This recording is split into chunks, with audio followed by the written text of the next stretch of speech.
Opposition leader Mark Golding says the parliamentary opposition will not support the government's plan to draw down billions of dollars from the National Housing Trust to finance its budget. Finance Minister Favour Williams told Parliament last week that the government intends to extend the drawdown over the next 5 years, resulting in another $57 billion coming out of the NHT's coffers. Mr. Golding, in a post on social media, said the government should focus on providing affordable housing to NHT contributors, especially those affected by Hurricane Melissa.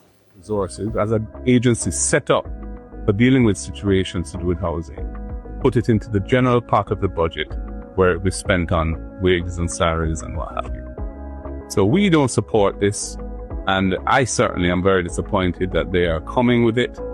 And, I'm going to try my best to persuade them to think again, because there's no way we can support 5 more years of taking the resources of this level out of the National Housing Trust. Meanwhile, State Minister in the Office of the Prime Minister, Senator Abka Fitzhenley, accused the opposition of politicizing the NHT drawdown. In a recorded statement, the State Minister said without the NHT drawdown, the government would not be able to fund the budget, which includes the welfare of those affected by Hurricane Melissa.